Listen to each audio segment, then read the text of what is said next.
Hi friends, ലിനീസ് food കോർണറിലേക്ക് എല്ലാവർക്കും സ്വാഗതം. നമുക്കെല്ലാവർക്കും ഇഷ്ടപ്പെട്ട കോഴിക്കോട്ടയാണ് നമ്മുടെ ഇന്നത്തെ റെസിപ്പി. വളരെ ടേസ്റ്റോടു കൂടിയാണ് നമ്മളത് തയ്യാറാക്കിയിരിക്കുന്നത്. ടേസ്റ്റോടുകൂടി മാത്രമല്ല, നല്ല സോഫ്റ്റായാണ് നമ്മുടെ കോഴിക്കോട്ട് ഇരിക്കുന്നത്. ഞാനത് എങ്ങനെയാണെന്ന് നിങ്ങൾക്ക് കാണിച്ചു തരാം. അതിനു മുന്നേ എൻ്റെ ചാനൽ സബ്സ്ക്രൈബ് ചെയ്യാത്തവരൊന്ന് സബ്സ്ക്രൈബ് ചെയ്തേക്കാം. തൊട്ടടുത്ത ബെല്ലൈക്കണും കൂടി ഒന്ന് പ്രസ് ചെയ്യാം. പിന്നെ ഞാൻ എല്ലാ ദിവസവും വീഡിയോസ് ഇടുന്നുണ്ട്. അതിൻ്റെ നോട്ടിഫിക്കേഷൻസ് നിങ്ങൾക്ക് കിട്ടുന്നതിന് വേണ്ടി ഓൾ എന്ന ഓപ്ഷനും കൂടി ഒന്ന് പ്രസ് ചെയ്യാൻ ഓർക്കണേ.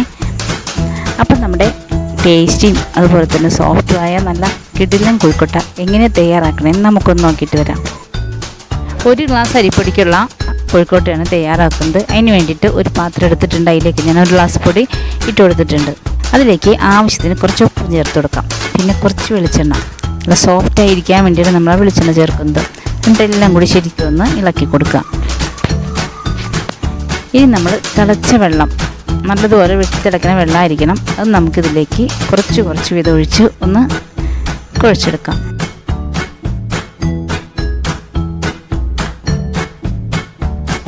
കുറച്ചുകൂടി ഒഴിച്ചു കൊടുക്കാം. എന്നിട്ട് ഈ നല്ല ചൂടിൽ തന്നെ നമ്മൾ ഈ ശരിക്കും നിരടി കുഴച്ചെടുക്കണം. എന്നാലേ നല്ല സോഫ്റ്റ് ആയിരിക്കുള്ളൂ. അതുകൊണ്ട് തന്നെ നമ്മളൊരു സ്പൂൺ ഉപയോഗിച്ച്, നല്ല ഹാർഡായ ഒരു സ്പൂൺ ഉപയോഗിച്ച് നമുക്ക് ഇതുപോലെ നിരടി കൊടുത്ത് കുഴച്ചെടുക്കാം. ഇനി നമുക്ക് ഇത് കൈ കൊണ്ടൊന്ന് എല്ലാം കൂടി ശരിക്കും ഒന്ന് ഉരുട്ടി എടുക്കാം.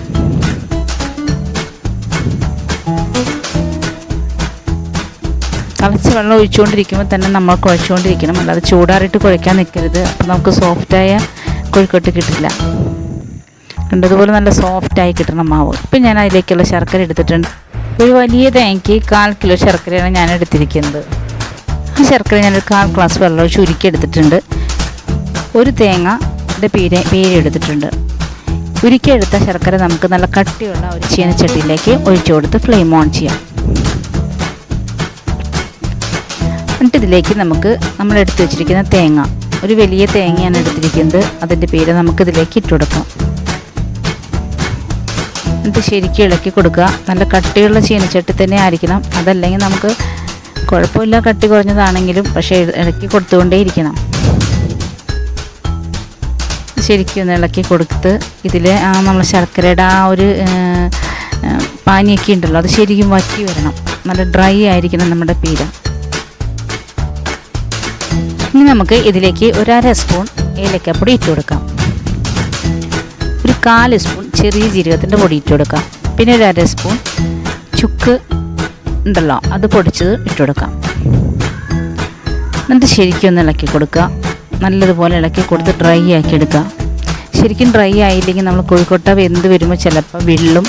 അപ്പോൾ അതിൻ്റെ ആ ശർക്കരയുടെ നീരൊക്കെ ഉണ്ടല്ലോ, അത് കോഴിക്കോട്ടയുടെ പുറത്തേക്ക് ലീക്ക് ആവാൻ സാധ്യതയുണ്ട്. അതുകൊണ്ടാണ് എപ്പോഴും ശർക്കര ഇട്ട് നമ്മൾ പീര ഇതുപോലെ റെഡിയാക്കുമ്പോൾ ശരിക്കും ഡ്രൈ ആയിരിക്കണം. ഇനി നമുക്കിതിലേക്ക് കുറച്ച് കശുവണ്ടിപ്പരിപ്പ് ചെറുതാക്കി കഷ്ണങ്ങളാക്കി ഇത് ഇട്ട് കൊടുക്കാം. ഇത് ഓപ്ഷനിലാണ്. സാധാരണ കോഴിക്കോട്ട പെരുന്നാളിനൊക്കെ ഉണ്ടാക്കണ കോഴിക്കോട്ടയ്ക്ക് ഇതൊന്നും ഇടില്ല. അല്ലാതെയൊക്കെ നമ്മൾ ചെയ്യുമ്പോൾ നമ്മൾ കുറച്ച് കശുവണ്ടിപ്പരിപ്പൊക്കെ ഇട്ട് ചെയ്യണത് ഒരു ടേസ്റ്റി ആയിരിക്കും. കോഴിക്കോട്ട പെരുന്നാളിനൊക്കെ നമ്മളിത് ഉണ്ടാക്കുമ്പോൾ സാധാരണ ലെവലിൽ ശർക്കരയും അതുപോലെ കുറച്ച് ചുക്കുപൊടിയും കുറച്ച് ഏലക്കപ്പൊടിയൊക്കെ മാത്രം ഇട്ടാണ് നമ്മൾ പീര ഇതുപോലെ വിളയിച്ചെടുക്കുന്നത്. ശരിക്കും ഡ്രൈ ആയി വരണം.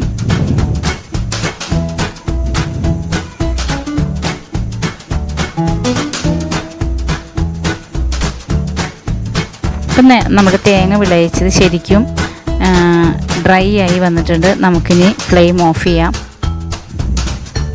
ഇതുപോലെ ആയിരിക്കണം നമ്മൾ പീര ശർക്കരയിട്ട് വിളയിച്ചത്. ഇനി നമുക്ക് മാവ് എടുക്കാം. ഇനി കോഴിക്കോട്ട് തയ്യാറാക്കാം. ഇതുപോലൊരു പിടി മാവ് എടുത്താണ് കോഴിക്കോട്ടേക്ക് എടുക്കേണ്ടത്. അപ്പോൾ കറക്റ്റ് നമുക്ക് ബോൾസ് കിട്ടും. ഇനി നമ്മൾ കയ്യിലൊരല്പം വെളിച്ചെണ്ണ പുരട്ടിയിട്ട് ഇതുപോലെ നമ്മുടെ തള്ളവിരലുണ്ടല്ലോ, അത് ശരിക്കും മാവിലേക്ക് താഴ്ത്തിയിട്ട് ഇതുപോലെ ഷേപ്പ് ചെയ്തെടുക്കണം. സൈഡൊക്കെ പൊട്ടുകയാണെങ്കിലും കുഴപ്പമൊന്നുമില്ല. അത് ഒന്ന് നമ്മൾ ലെവൽ ചെയ്താൽ മതി. ഒന്ന് ഒട്ടിച്ചു കൊടുത്ത് നമ്മൾ വീണ്ടും ഇതുപോലെ ചെയ്തെടുത്താൽ മതി. ഇനി ഇതിലേക്ക് പീരയിട്ട് കൊടുക്കാം.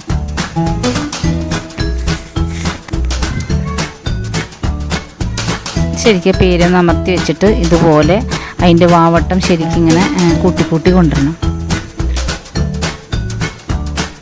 കൈ ഇത്തിരി ലൂസാക്കി ഇടണം, എന്നാൽ ആ ഷേപ്പിൽ നമുക്ക് കോഴിക്കോട്ട വരുള്ളൂ. എന്നിട്ട് ഇതുപോലെ ഒന്ന് ലോക്ക് ചെയ്ത് കൊടുക്കുക.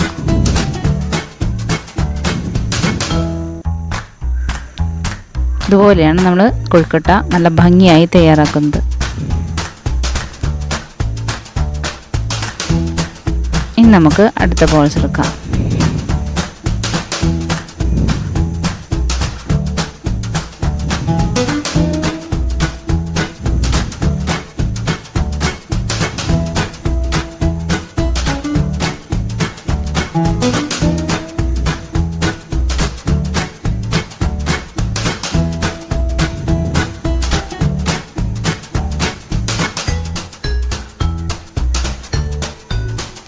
ഇപ്പം നമ്മുടെ കോഴിക്കോട്ട എല്ലാം ചെയ്ത് കഴിഞ്ഞു.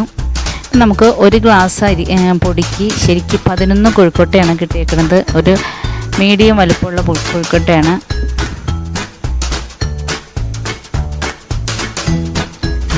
പക്ഷെ നമ്മൾ വലിയ തേങ്ങയാണ് എടുത്തത്, അതുകൊണ്ട് തന്നെ കുറച്ച് പീര ബാക്കിയുണ്ട്. പക്ഷേ ഇങ്ങനെ വരുന്ന പീര നമ്മൾ ഒരു ടിഫിൻ ബോക്സിലാക്കി ഫ്രിഡ്ജിലേക്ക് വെച്ച് കഴിഞ്ഞാൽ നമുക്ക് ആവശ്യത്തിന് വീണ്ടും അടയോ അതല്ലെങ്കിൽ ഇതുപോലെ കോഴിക്കോട്ട എന്തെങ്കിലുമൊക്കെ ചെയ്യാവുന്നതാണ്. കേടൊന്നും വരില്ല. നമ്മൾ വെള്ളമൊക്കെ ശരിക്കും വറ്റിച്ചെടുക്കുന്ന പേരയാണല്ലോ, പിന്നെ ഒരു കുഴപ്പവും വരില്ല. ഇപ്പം എല്ലാ കോഴിക്കോട്ടയും റെഡി ആയിട്ടുണ്ട്. ഇനി നമുക്കിത് ഇഡ്ഡലി ചെമ്പിലേക്ക് വെച്ച് ഒന്ന് ആവിയിൽ പുഴുങ്ങിയെടുക്കാം. ഇതിൽ ഇത്രയും പേര് നമുക്ക് ബാക്കിയായിട്ടുണ്ട്. ഇത് നമുക്കൊരു ടിഫിൻ ബോക്സിലാക്കി വയ്ക്കാം. ഇനി ആവശ്യാനുസരണം നമുക്ക് എപ്പോൾ വേണമെങ്കിലും കോഴിക്കോട്ട് തയ്യാറാക്കിയെടുക്കാം. ഇപ്പം ഇഡ്ഡലി ചെമ്പിൽ നല്ലതുപോലെ ആവിയൊക്കെ വന്നിട്ടുണ്ട്. വെള്ളമൊക്കെ തിളച്ചെടുക്കുകയാണ്. നമുക്കിതിലേക്ക് കോഴിക്കോട്ട ഇതുപോലെ വെച്ച് കൊടുക്കാം. ഇതിന് മേലെ നമ്മൾ കോഴിക്കോട്ട വെച്ച് കൊടുത്താലും കുഴപ്പമൊന്നുമില്ല.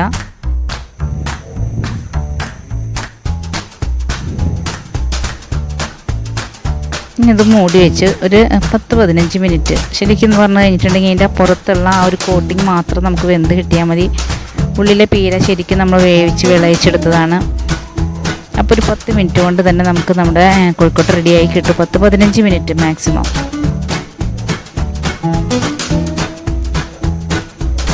ഇനി നമുക്കിതെടുക്കാം. നല്ല സോഫ്റ്റ് കോഴിക്കോട്ടയായിട്ടാണ് നമുക്ക് കിട്ടിയിരിക്കുന്നത്. നമ്മൾ ആ വെളിച്ചെണ്ണയൊക്കെ ഇട്ടിട്ട് മാവ് അത് നല്ല ചൂടോടുകൂടി തന്നെ നിരടി കുഴച്ചുകൊണ്ടാണ് നമുക്ക് അത്രയും സോഫ്റ്റായിട്ട് കോഴിക്കോട്ട കിട്ടുന്നത്. ഇത് നമ്മൾ പിറ്റേ ദിവസത്തേക്ക് എടുത്തു വെച്ചാലും വെള്ളി അങ്ങനെ ഒന്നും ഉണ്ടാവില്ല. ഇതുപോലെ തന്നെ സോഫ്റ്റായിട്ട് തന്നെ ഇരിക്കും.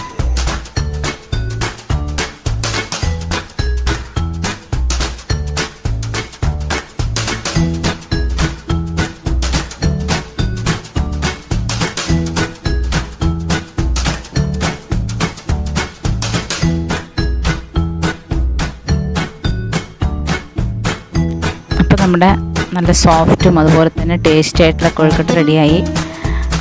എല്ലാവരും ഇത് ചെയ്ത് നോക്കണം. ചെയ്ത് നോക്കി ഇഷ്ടപ്പെട്ടാൽ ലൈക്ക് ചെയ്യാനും ഷെയർ ചെയ്യാനും വിട്ടുപോകരുതേ. അപ്പോൾ നാളെ നമുക്കിതുപോലെ മറ്റൊരു വ്യത്യസ്തമായ വീഡിയോയുമായി വീണ്ടും കാണാം. Thank you.